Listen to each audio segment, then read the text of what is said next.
Welcome to the first of a three-part series of the APAC C-Suite Dialogue.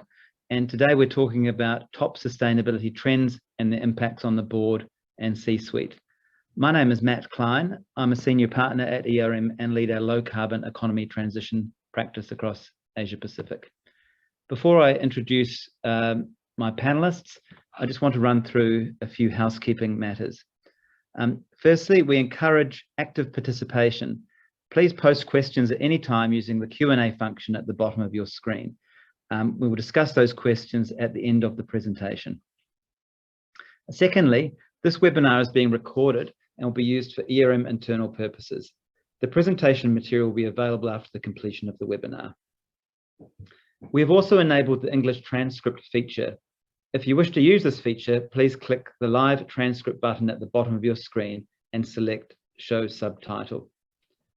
Lastly, if you have any additional questions or thoughts, we encourage you to share your feedback about the webinar, and we'll be posting a QR link to a short survey at the conclusion of this webinar.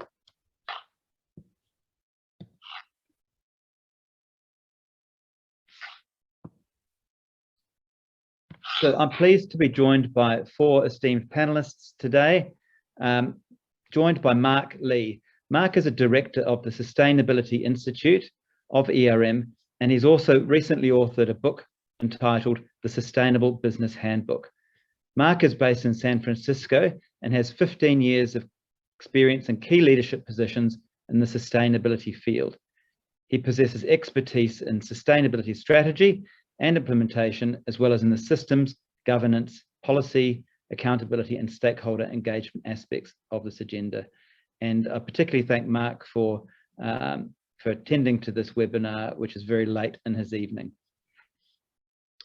Dr. Jean Ng is the chair of the Hong Kong Institute of Qualified Environmental Professionals and a member of the Prince's Accounting for Sustainability Project Expert Panel.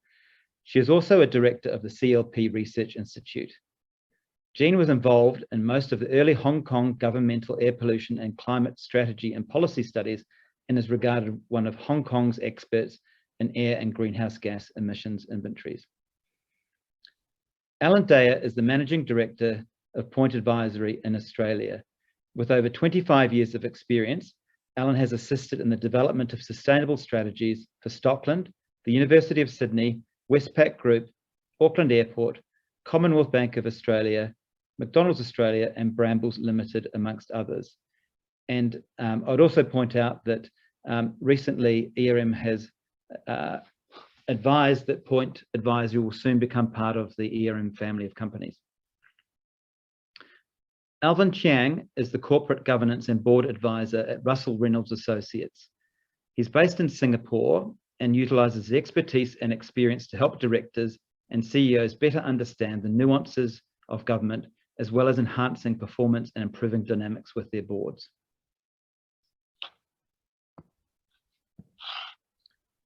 Firstly, we're going to have a short presentation from Mark Lee about the recently published Sustainable Trends report from 2022.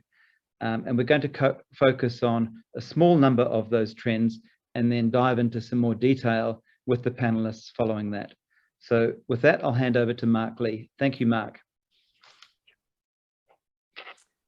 Hey, Matt, thanks so much. And really thanks to you and all the panelists, and especially to our audience for getting on here and being willing to listen and hopefully learn with us. I want to echo Matt's question or request that you post as many questions in the Q&A as possible. We'd love to hear what you're thinking about what we have to say.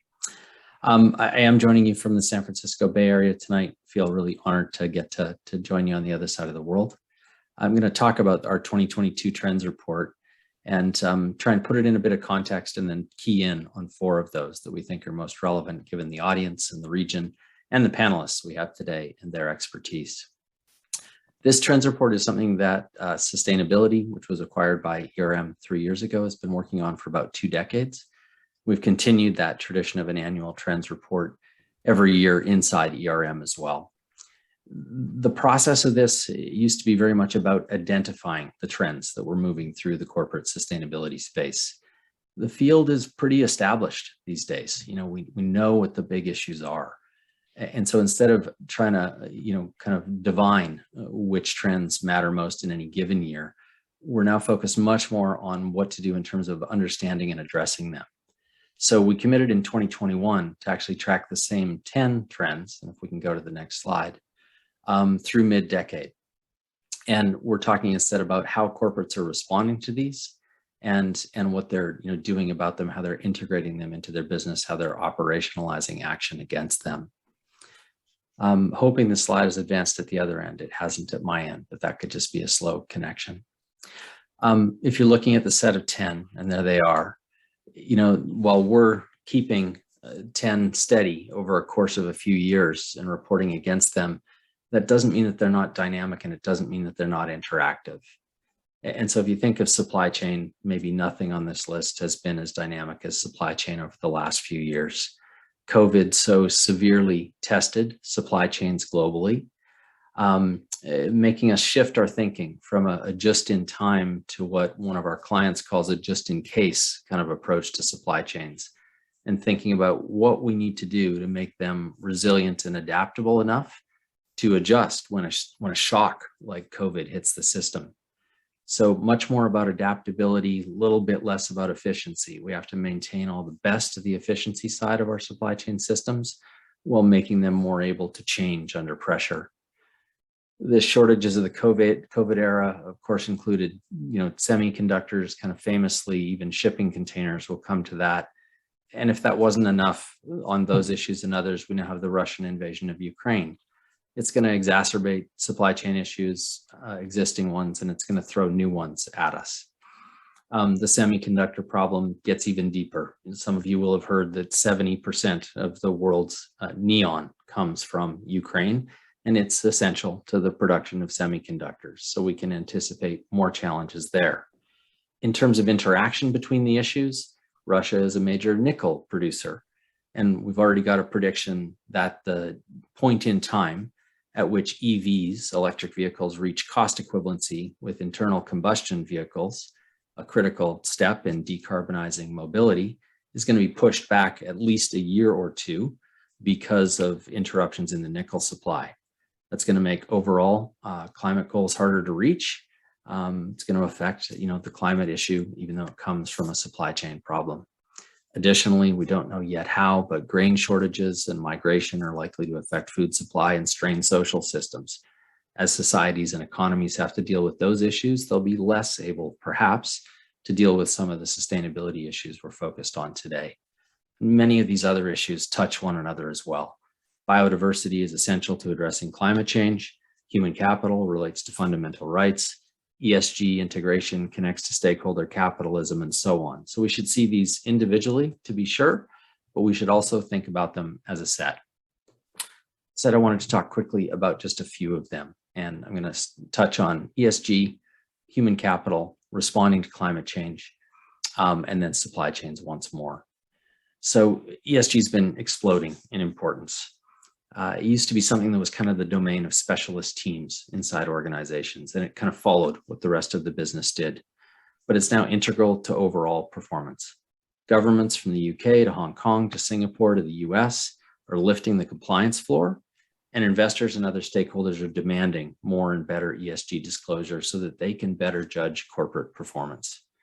That makes ESG increasingly central to the work of finance, strategy, enterprise risk management, supply chain, and functional leaders all across the business. The other thing that's happening that just strikes me every single day right now is that the field is shifting from voluntary to mandatory. And even where it's not required by law, ESG thinking now guides as much as $1 in 3 invested globally, as well as shaping many proxy resolutions that come to companies. This means ESG is not only affecting corporate reputations, but operational and financial issues like employee attraction and retention and the cost of capital.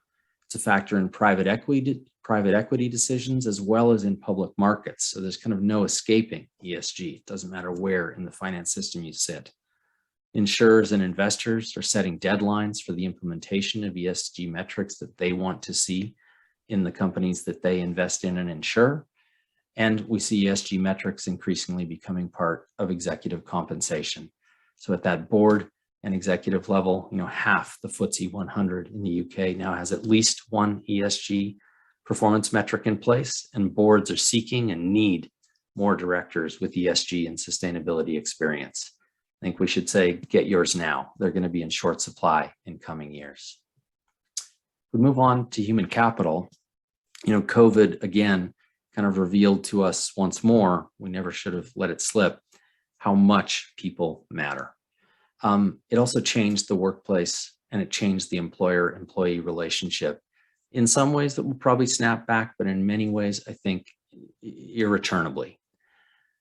Forced workplace flexibility, changed schedules, shifting around the pandemic have proven incredibly popular. And companies that are offering more workplace flexibility are starting to see some perhaps unexpected benefits of all that. They're finding that flexible schedules boost employee performance, that more employees perform at that highest potential level. They're also realizing that they're in a different marketplace for talent. The talent can be accessed from anywhere, which is great for companies, but talent can also choose to go anywhere without literally geographically moving, at least, work that can be done digitally. Makes the market more competitive. The Great Resignation, if you've heard that expression, represents kind of a rethink about work and life. In this country where I sit, 4.3 million people quit their jobs in the US last August, voluntarily. On the slide, you see a reference that 69% of Singaporean companies saw turnover increase in the first half of 2021. I think that dynamism and uncertainty in the talent marketplace is going to continue. Employees are demanding that companies more clearly state their purpose and why they should be there. Companies have to respond to that, but I think that will actually help them answer the same questions that are coming from investors about purpose, along with demands for more and better disclosure on human capital performance. Let's go to climate. What to say, right? There's no real way to sugarcoat this. That for all the talk and the action that's happening and that I think is real, the climate crisis is worsening. We have to do more and faster, and the private sector absolutely has a role to play in leading the transition to a low carbon economy. Right now, we're not making those shifts quickly enough. COP26 in Glasgow in November offered us, in an absolute best case scenario, the opportunity to keep a 1.8 degree change in temperature in sight, but that's at the very best end and extremely, I think, unlikely. The AR6 adaptation report that was released by the IPCC last month said simply that we are not adapting as quickly to climate change as climate change is happening. So our societies and their infrastructure and the way we operate are kind of falling behind in our ability to address and deal with what climate change will bring to our doorsteps. That will inevitably disrupt lives and economies and affect the way business works. Now, more and more companies are engaged. So many companies in the last few years have set net zero targets, but the companies and other experts that we talk to acknowledge at the same time that they don't yet have the knowledge and skill in place internally to see those targets all the way through. They know how to do the first 15% or the first 25% of reductions. But for the rest of it, they're needing to build the skill, they're needing to access new technologies, they need different knowledge to deliver on these targets. As if the kind of direct environmental and carbon reduction challenges of climate weren't enough, climate justice issues are growing, and there are reasonable questions from all kinds of stakeholders about whether at least many corporate climate commitments might represent greenwash. So corporate climate commitments need to continue. The thousands of companies who've set a net zero target are not nearly enough. We need those to multiply, but we also need better evidence of delivery. I know we'll talk about this later in the conversation, so I'll leave that one there. Finally, just to touch on supply chain. I talked about this in the opening, and I don't want to give it too much more time here. It's this challenge, again, of how we get supply chains to move from efficiency and just in time towards adaptability and just in case. From the stresses of COVID to the current conflict in Europe, we've seen how fast supply chain challenges can emerge and how widespread they can be. We don't know for certain what's next, but we can predict that maybe extreme weather events, resource scarcity, population growth, and increased demand that comes with that population growth are going to put more stress on supply chain systems in the future. At the same time as meeting those shifts and pressures, supply chains are going to have to reduce, if not eliminate, most carbon and the waste that they generate in all that they do to help move us to a low carbon or circular economy. That's going to demand improvements in existing business processes, but it's also going to mean we need whole new approaches in our business models to take over and replace past ways of doing things.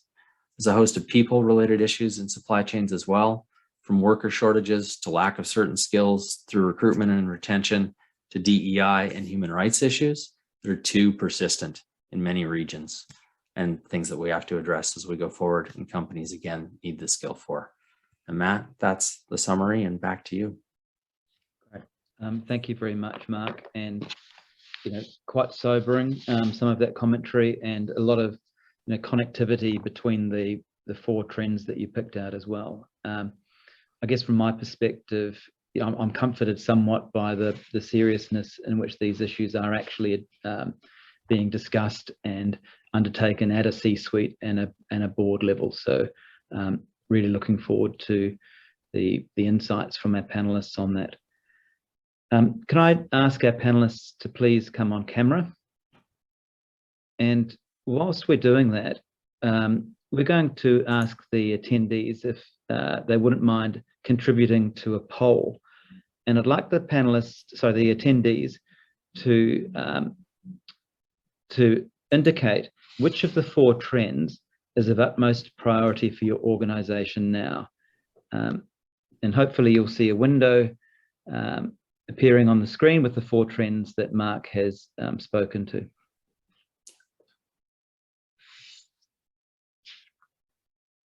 So I'll just give that a minute or two.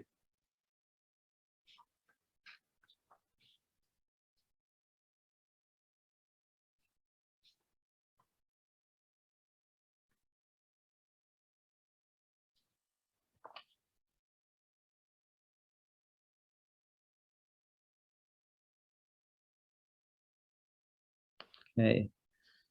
Can we show the results of the poll, please? Okay, that's interesting. Pretty kind of broad coverage across the four, with a priority around integrating ESG, followed by responding to climate change. So maybe I can ask you, Alan, which of these trends resonate with you most? And it'd be really great to understand your perspectives of how boards and C-suite can go about working on the particular trend that you see as the most important. Great. Thank you, Matt, and thank you for having me here. I really appreciate the opportunity to speak, and thank you, Mike, for taking us through aspects of your report. So I'd like to talk about supply chain. So against the current backdrop of the recent round of sanctions, country lockdowns across the Asia-Pacific region, the myriad of associated disruptions that come with that, building sustainable and resilient supply chains is a risk today and a significant trend in my mind.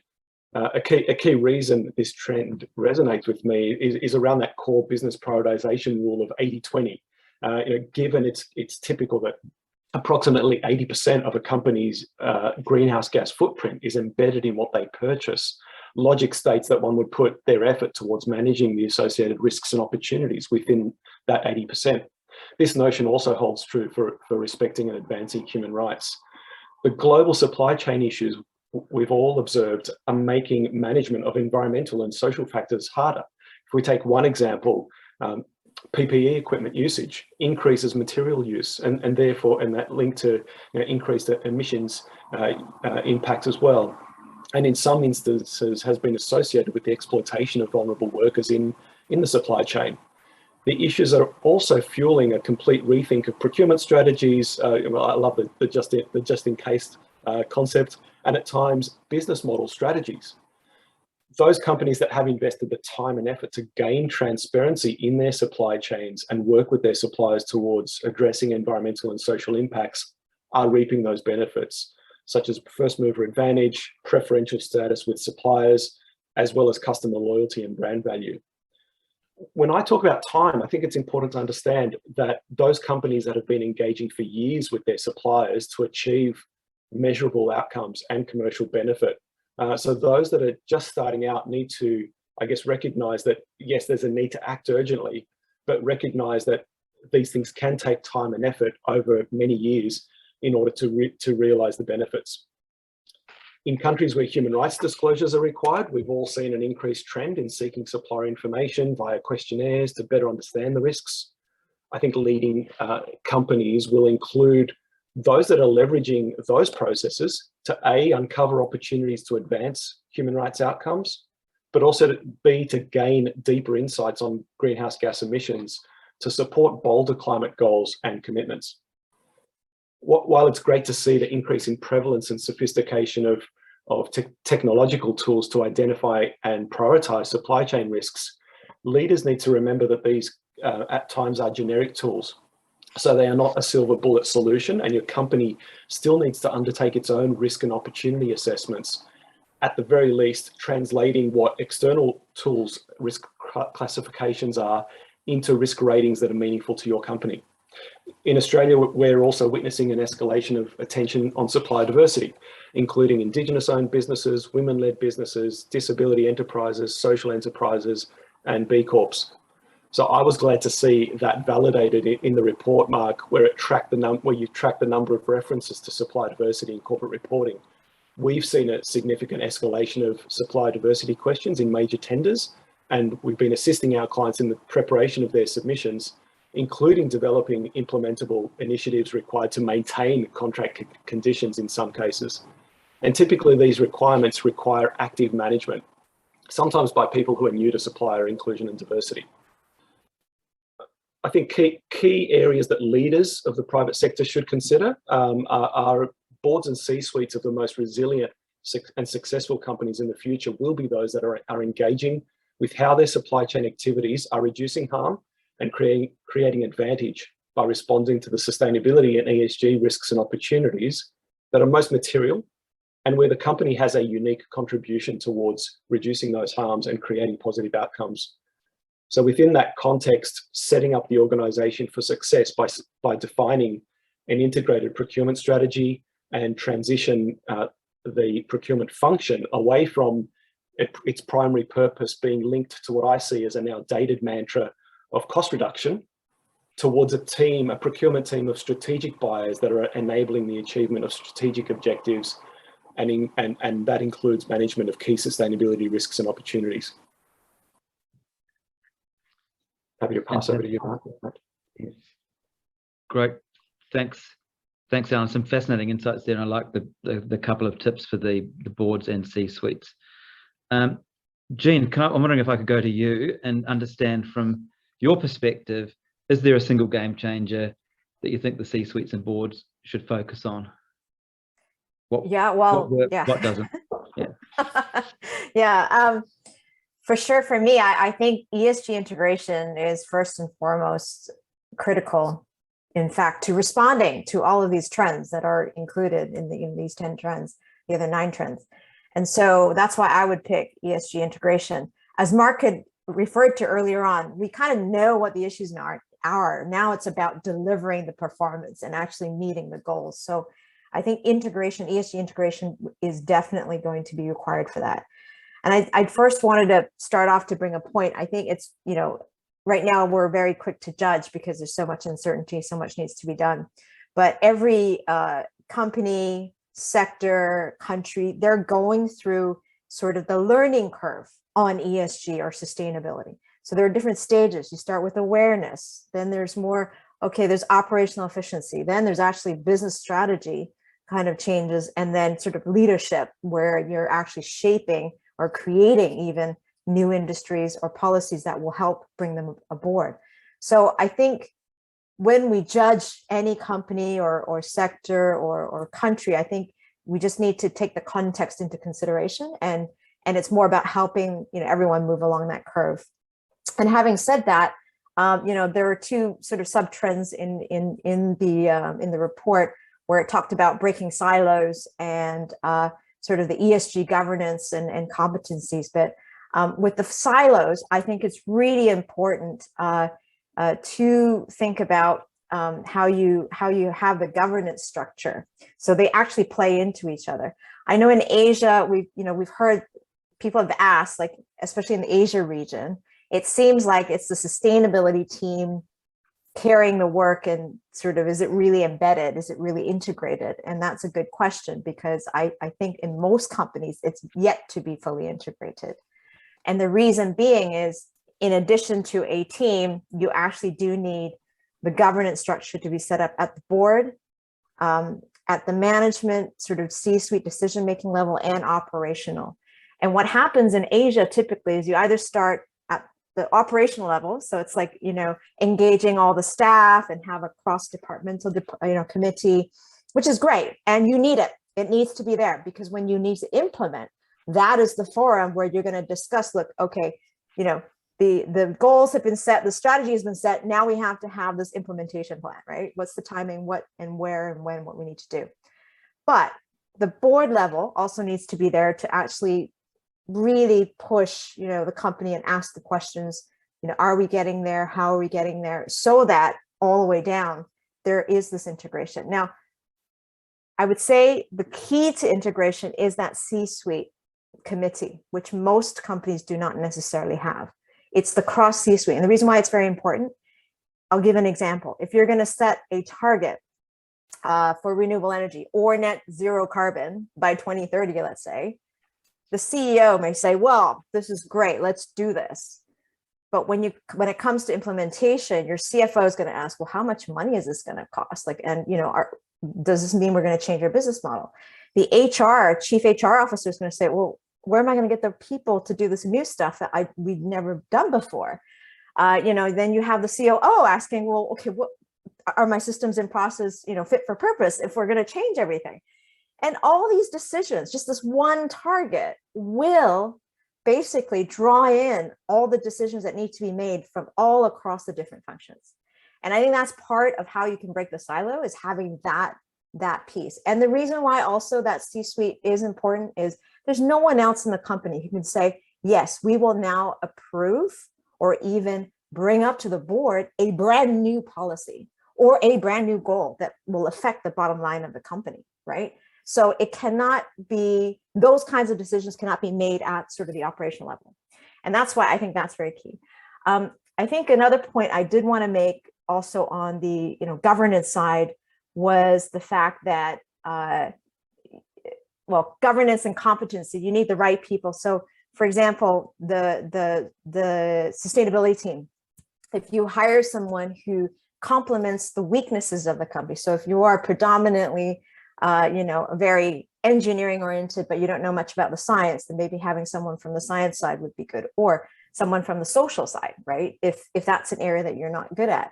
And that helps. And I think the point I wanted to bring across here was the importance of talent, of very expert talent. I think Mark also alluded to right now, it's no longer enough just to, understand the problem. But when you get down to solving it, you're going to need deep experts, all right, on each of the ESG areas. And in fact, E is biodiversity, air, water, waste. There's all these different types. S, you've got human capital, social impact, and so there are expertise that is required actually for sort of thinking about the implementation as well. And the HK, I just wanted to say here, the Hong Kong Institute of Qualified Environmental Professionals is aiming to professionalize the environmental industry so people know who to go to when they have these climate change issues or very deep environmental issues that come onto the corporate agenda. And so the board level, also, there needs to be a lot of development. And in fact, I've started to see there are development programs geared towards the board as well as management. But having said that, I'd like to turn over to the expert Alvin on sort of the talent side. Where do you see the talent, especially for the board and the management level? Are they really going to incorporate the right expertise that the board and the management need in order to deliver integration, ESG integration?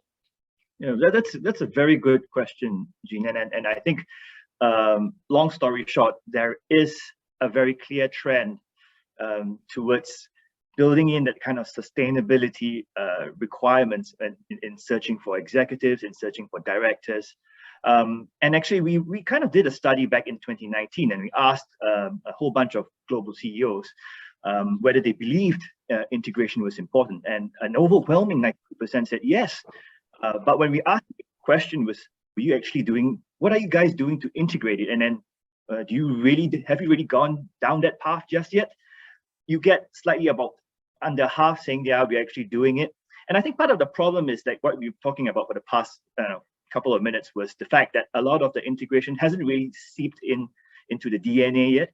You probably see, even if you think about it, I can put this to your audience and look into the specs, your role specs for your own hires, for example. Is there any reference to sustainability whatsoever? And in our studies so far, it's overwhelmingly no. About 15 to 16% of the role spec that we see coming out for senior hires at the C-suite level only talks about sustainability, and an even smaller amount, like probably around 5%, actually demand it. So, Jean, you're absolutely right. You're looking at the C-suite level being that critical layer where everybody gets to work together, and as a team being able to push forward the sustainability agenda. Now, at the board level and the governance level, of course, there's a lot of talk around how the roles the board plays in. So the fact that we always talk about boards being more of a supervisory body, what exactly do they need to do, and how do they best structure themselves to do it? How do you translate, from the broader perspective, government into governance, right? So you have a lot of things coming down from the government level saying that we want to be able to achieve that COP and the like. So how the boards take that and translate it into the businesses that they're responsible for? And I think we are starting to see that there's a bit of an awakening as well. More and more, besides the training itself, the exchanges, the regulators have been making some sort of requirements to make disclosures around it, and directors are starting to realize that actually they don't know everything. But the good news is that a lot of them are wanting to learn. They set up certain committees. For example, sustainability committees are becoming more and more common to help to have a more coordinated and structured approach towards the subject matter. And also the nominations committees have been very, very clear in setting up training programs to get directors who want to get up to speed. Great. Look, thank you. Thanks, Alvin and Jean. That's a really fascinating discussion around ESG integration, and also through the capability and competency of at the board level. And thank you, Alvin, for that research that Russell Reynolds has done. Just a reminder to the audience, please keep the questions flowing in the Q&A. I can see a number of those popping through. But I guess on the topic of kind of governance, Mark, I'd be interested in your global perspectives around ESG governance. Well, first I'd say sort of yes, everything Jean and Alvin said, that I'm seeing similar patterns. And Jean, I love the way you broke it down into how each of the questions is a multi-part question. And Alvin, your reference to finally seeing kind of ESG competencies embedded in search. It's slow, but it's growing, and it's so important. We finally know kind of which skills to go after and why we need them. I think with governance, you kind of have the question of oversight. You also are kind of assessing corporate performance against standards, and for financial accounting and kind of traditional governance, we know what the rules are. In the ESG or sustainability space, we've been kind of going through a process of figuring all that out. And one of the board directors I used to work with used to say that the big role was noses in, fingers out. You gotta be highly aware, but you got to keep your hands out and leave it to management. But with ESG, it's been what are we doing? And we're finally seeing now a consolidation of standards. And I think that's partly coming from the regulatory that we've touched on at least slightly, that out of different environments. This week, big week in the US, where the SEC has dropped a rule on climate disclosure. It's going into a 60-day climate comment period. It will become the rules of the road very soon. It's transformative. And that comes on the back of similar legislation in the UK and New Zealand and Hong Kong. And, this is happening in dozens of countries simultaneously.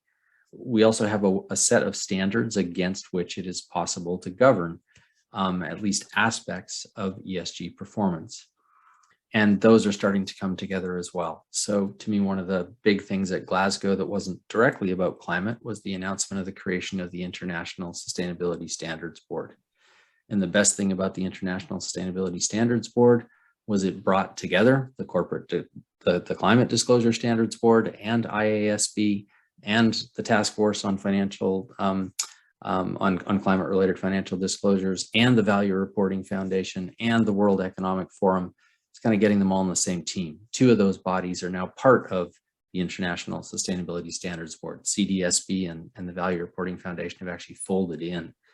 They're working on standards for disclosure for ESG, climate specific and other, that are built on the best standards that exist out there right now. So on SASB, on the Climate Disclosure Standards Board, on the TCFD, on the WF guidelines, what's been developed by GRI over the years. So there's finally a better scorecard and a more comparable scorecard starting to emerge. That means that for boards and senior execs right now, they should be testing the quality of their disclosure and their ability to report to those best existing standards and getting ready for when those things become formal compliance requirements, or just when they're demanded by so many investors that they can't not respond. And that, I think, goes back to what Alvin was saying, that board and executive leadership need to develop a different kind of fluency around those issues, around the topics generally, but also around the specific standards and guidelines and new regulations that are going to push them across ESG. Great, thanks, Mark. I'd also be fascinated to understand if there's any particular key trend in your mind that you think will affect positive, impactful outcomes. You know, one of the other things that we do at the Institute is an annual leadership survey on sustainability. And we ask a global panel, about 1,000 people, usually in about 70 countries, which issues matter most. And climate has been at the top of that list for the last decade. I don't think that's a surprise. Biodiversity is now really crowding it at the top, but the movement, the greatest upward movement, is actually on the social issues that relate to equity, access, poverty. And I think what we're seeing is, you know, that's kind of what just transition actually means. We've got to figure out the environmental and the technological challenges that go with climate and biodiversity and solving those massive planetary challenges. But we have to do that simultaneously with, you know, dealing with the equity issues in our society, dealing with polarization, and making sure everybody comes along. I don't think we'll be successful on the climate challenge without it really being a just transition. And those words are starting to have a resonance with people. So for my money, actually, as important as climate is, I think the equity and inequity issues kind of always underlie it. And it's making our society strong enough to deal with the adaptation and mitigation challenges that lie ahead. Great, thanks, Mark. I just wondered if any of the other panelists had observations, you know, from the APAC perspectives in relation to climate. I think I'll talk about one connection point, and it kind of brings it back to what Alvin was covering, as well as Jean, is the need for how this plays into kind of talent attraction, retention, and development. So the scale of the challenge is quite large, but we have a disparity in terms of the I guess the existing body of people that have adequate capacity and capability in this space. So what we're all seeing is a significant demand of people that understand how to go about integrating you know, strategic and risk management responses in relation to climate change, and that's playing out in a number of ways. So quite a strain on finding the right talent, but also I think this plays into well, how do we upskill our existing teams rather than fighting for a finite pool? How do we lift the bar across functions like procurement, strategy, and risk, and start to maybe flip the great resignation term on its head and say, well, let's look at the great upskilling. You know, how do we upskill everyone across our organizations to really understand and elevate both climate change literacy and other ESG factors as well. And I just wanted to, jump in there. Also, the topic of technology. I think that was also one of the trends that were, you know, in this report. The role of technology and how it's going to change, what's really interesting is bringing together the scientists more into the picture. I think in the past it's been quite siloed. Again, well, the science is the science, but how does that affect business decision making? And hopefully new technologies will come on board actually to help businesses think about risk. Because even when you think about your risk, it's not a matter of, it's not a matter of, well, we don't even know what scenario we're going to talk to in terms of what are the potential ones. And so we need the scientists to tell us, but then there's this point about how technology can bring that together. And I think the kinds of services that consultants, will be selling will also be very different when they incorporate technology, but it'll all be all towards a good cause in terms of climate change. Thank you, Jean. And I like that conversation around upskilling and technology. Both have significant roles to play. And I guess, turning to Alvin, interested in your perspective around kind of valuing human capital and, coming from a board and executive search firm perspective, does Russell Reynolds have any studies, observations on how organizations can mitigate a sustainability gap? Yeah, it's interesting that you mentioned about sustainability gaps, and the reality on the ground is when we approached, conversations with the C-suites, conversations with the board, sometimes, in fact, a lot of times you get quite a differing view from what's happening at the top and when you actually talk to the employees. And actually we did that kind of study some time back, and we actually interviewed about slightly over 8,000 employees across 11 countries. And what was very clear is that there's this gap in terms of perception. It's a 20% or so in terms of whether they view the prioritization of sustainability initiatives across the board, how important it is. So you have a lot of weight being mentioned at the C-suite and board level, but when you talk about when you talk to the employees, what happens is that there's a bit of skepticism in the sense that they're less committed because of that. So it's also in a way a translation of the values and the tone at the top, and how does that make its way down to the you always talk about tone at the top and the tune in the middle, and of course the last part will be the tempo at the bottom. So how does this translate itself through effectively? So when you have the kind of disconnect between the C-suite and boards versus the rank and file in the perceived prioritization of sustainability, what do you do, right? I mean, clearly action needs to be taken to bridge these gaps. And to me, part of the action and part of the answers that needs to be focused upon by the senior leadership is to make sure that you also have the ability to demonstrate and role model, the stuff that you do that commits yourself, your team, the organization into the sustainability initiatives that you are most passionate about. It also looks into talent development and making sure that your bench of next gen leaders become not only strong advocates for change, but also understand and appreciate what's being done for them, so that they can also make sure that their people on the ground are similarly developed.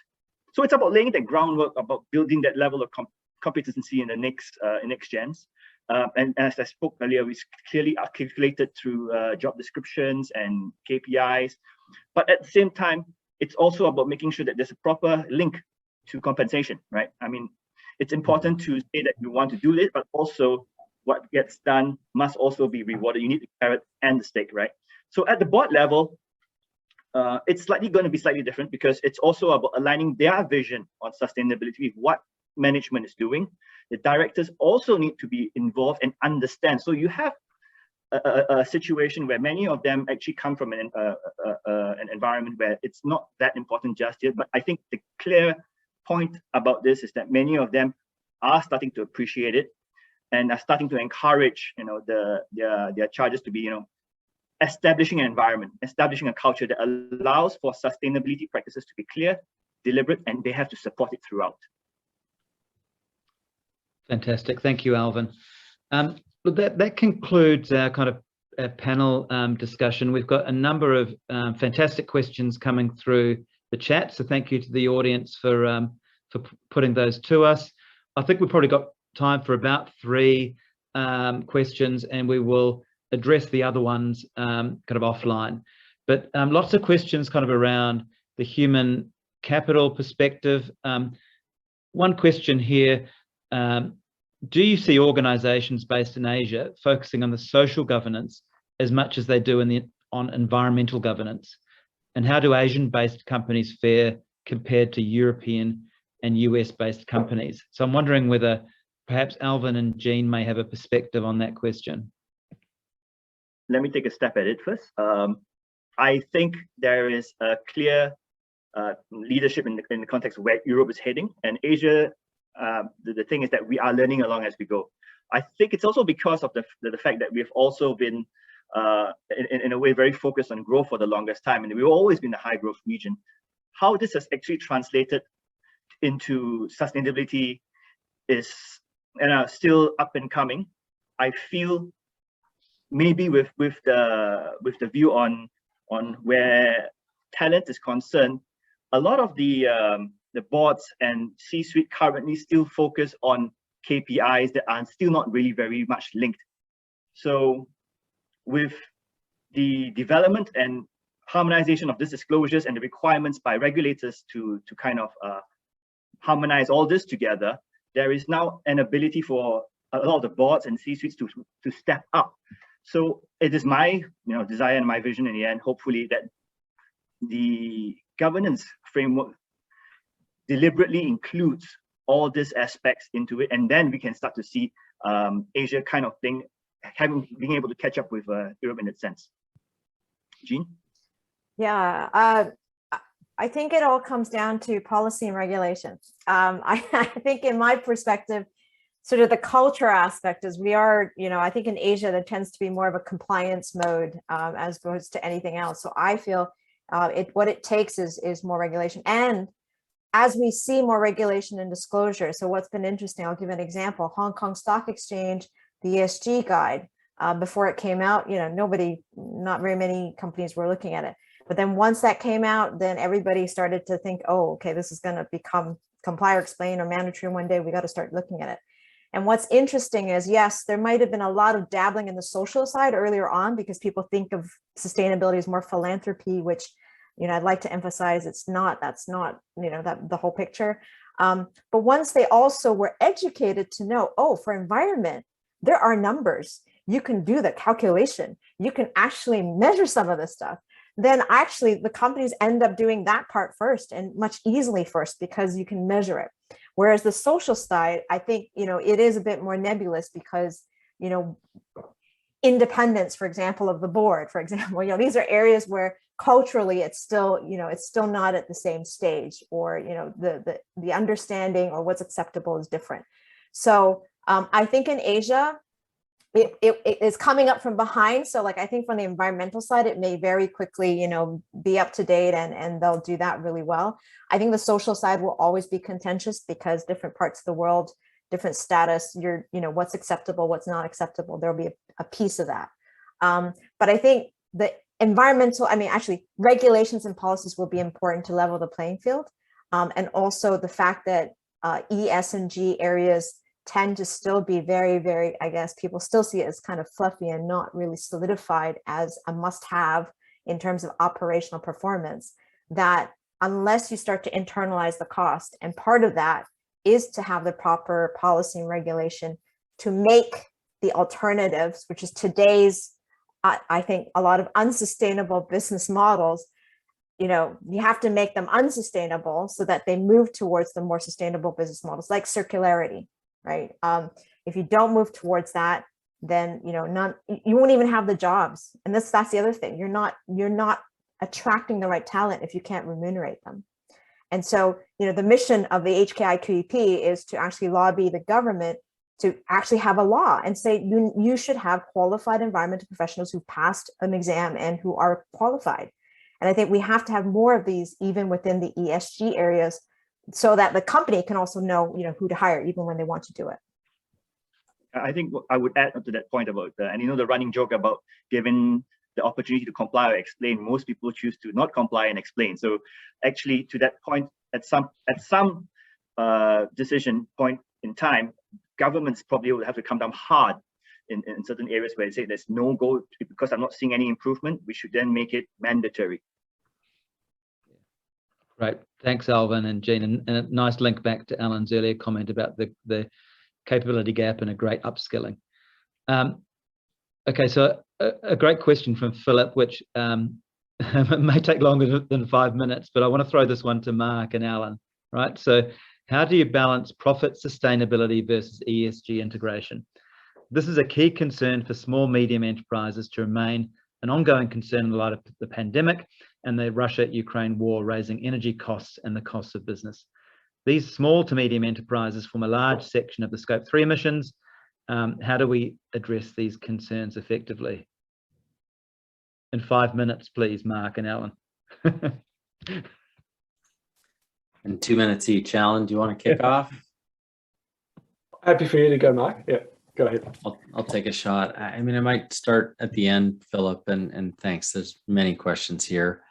And you start by saying that the small and medium-sized enterprises form such a big part of Scope 3. And one of our former colleagues here used to say, like, nobody's finished Scope 3 until everybody's finished Scope 3. And I think it's 100% true. So we've seen most promises being made, net zero commitments, science-based targets at kind of the peak brand or OEM level. None of them are going to deliver that unless their entire value chain is on board. And I think that's going to test everything we know about collaboration.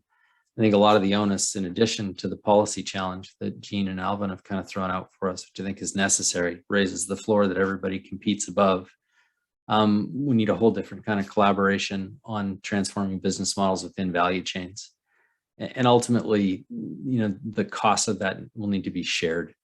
Too often, those transitions are imposed, and shifts in performance are expected without shifts in compensation.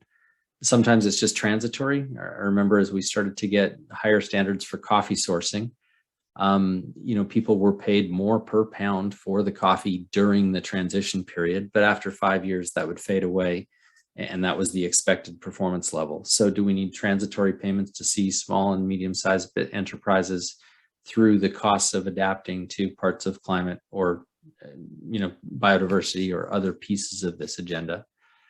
I do think we shouldn't make the assumption, though, and Alan, I'm going to pass to you now, that ESG integration always costs more. I think we've got to put that to rest. Climate and other sustainability issues are creating winners and losers in the marketplace now, throws up opportunity as well as risk. These things are investments as well as costs. We have to know which is which on a given day, but it's not all flowing in one direction. Alan, I've probably taken too much of the 5, but please. Thanks, Mark. No, that's great. It's I think you a great segue into my point, which is research in the responsible investments by the responsible investment associations around the world are finding that those organisations that are integrating ESG factors, or rather the investors that are expecting ESG integration, are actually demonstrating short-term, long-term, exceeding returns to what's viewed as traditional investment approaches. So we're seeing sometimes up to 1% or more. So we're seeing that. It's an important point that was raised around balancing profits, sustainability, and integration. Other proof points when looking at corporates themselves is that those companies that are highly profitable are in a position to be leaders in sustainability as well. So they all need to be thought of in tandem. The way you approach ESG integration, I feel, is a way to maintain profitability, cost reduction, top line growth. I think if you do ESG integration well, a lead indicator is, are we still profitable after having integrated? Now, are we looking at the right topics? And then connecting to, I think there was a point around emissions and connecting it to, I think, another question around sharing the equity through the supply chain around the changes needed in relation to climate change. I think those companies that are doing this well have got things in place that help drive the right behaviors, internal carbon prices that are helping kind of address that kind of equity through the supply chain, and it's a genuine approach to try to collaborate with supply chains and business partners to achieve their objectives. Matt? Fantastic. And look, I said I would hope to get through 3 questions. There's a bunch in there but I think I'll call it at that, and we'll respond directly to those questions.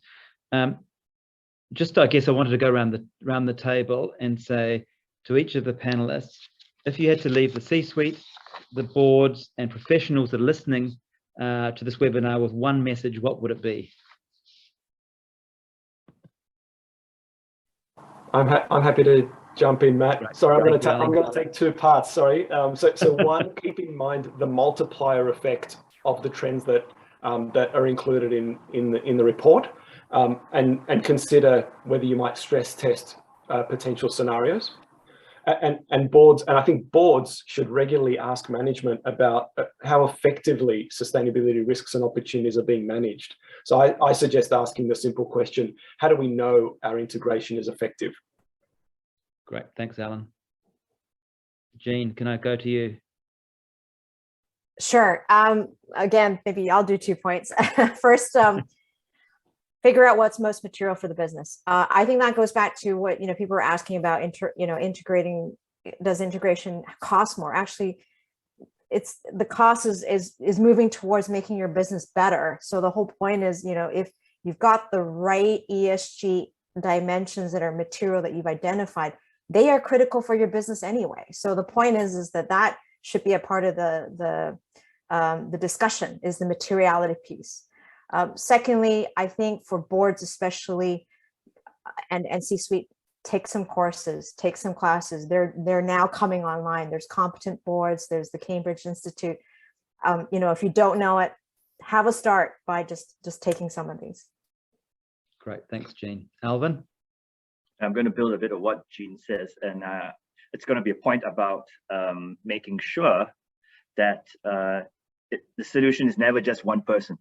It's not just about bringing in one sustainability officer. It's not about bringing one director who knows sustainability. It's a group effort. It's making sure that your team and how your team works in the context of sustainability. Bring yourself up to upskill yourself, get a bit more known in the circle. Find out from people who do know, actually, and then I think people like Jean herself would be a great resource to ask about stuff that we're not very sure about.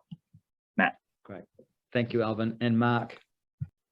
Yeah, but all the good stuff's been taken, Matt. No, I think I would say engage your employees more deeply. That they're that amazing kind of cross section of people who are incredibly knowledgeable about your organization, literally have a stake in it, and also represent your consumers, your customers, and your partners. I think companies that are doing that effectively, it's partly that the battle for talent during the Great Resignation and everything else. It's having them understand and feel part of your purpose, and it's also just this wealth of information and energy that can be put to work. Because as Alvin said, it's not one person, it's not a CEO, it's not a board member, it's not any one executive officer who's going to do this. It's broad organizational engagement. Fantastic, and thank you everyone for those last comments. Thank you very much to the panel for all your time today, and the professionals listening to this webinar. Just a reminder that the report that Mark has spoken about is on the ERM Sustainability Institute. The website is www.sustainability.com. That's our thought leadership vehicle for practical and pragmatic insights into sustainability. Thanks to the audience for taking time out of your busy schedule to join us. I hope you found that valuable. Just a couple of things to close. We will be running part 2 of the C-Suite series to discuss ESG integration and its impact for chief financial officers. You can see the panel there on the screen. So there'll be some great insights. I'm sure that will be fascinating. So please, if interested, register for that webinar. It's on April the 7th, and there's a QR code that you can quickly scan that will take you to the registration link. Otherwise, you'll find that on erm.com. If we could just move to the next slide, please. So thank you again. We value your feedback on this webinar.